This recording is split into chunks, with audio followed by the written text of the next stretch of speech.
Welcome back to our YouTube channel. మేమైతే ఇంట్లో ఈరోజు కొబ్బరి లడ్డు చేయాలనుకున్నాము. సో ప్రిపరేషన్ అయితే స్టార్ట్ చేసేసాము. దానికని పచ్చి కొబ్బరిని ఇలా తురుముకున్నాము. మీరు కావాలనుకుంటే మిక్సీకైనా వేసుకోవచ్చు, పొడి పొడిలాగా వస్తుంది. మేము కానీ తురుముకున్నాము, ఇక్కడ గ్రేట్ చేసుకున్నాము. దాని తర్వాత ఒక కప్పు కొబ్బరి తీసుకుంటే 1.5 కప్పు బెల్లం తీసుకొని బెల్లంని అయితే బాగా కరిగించుకొని పాకం వచ్చేలాగా చేసుకోవాలి. పాకం కొంచెం ముదురుగా వస్తే సరిపోతుందండి. ఒక్కసారి ఇలా బాయిల్ అవుతున్నప్పుడు మీరు చెక్ చేసుకొని చేత్తో బాగా వచ్చింది అనుకున్నప్పుడు ఇంకా పౌడర్ వేసేసుకొని బాగా ఇంకొకసారి కలపాలండి ఇలాగా.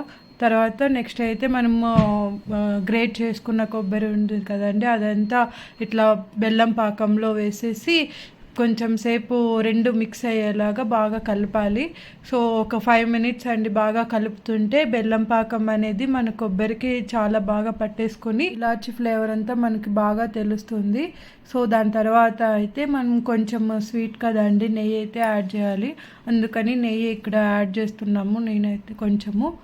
సో మీరు ఎంత కావాలనుకుంటే ఎంత నెయ్యి తినాలనే వాళ్ళు అంత నెయ్యి కొంచెం బాగా యాడ్ చేసుకొని ఇంకొకసారి కలిపేసి మనం ఒక 5 minutes సెటిల్ డౌన్ చేసేసి తర్వాత ఉండలు కట్టుకుంటే మన కొబ్బరి లడ్డు అయితే తయారైపోతుంది. ఫస్ట్ టైం చేసామండి, చాలా బాగా వచ్చింది. మీరు ట్రై చేసి కమెంట్ చేయండి ఎలా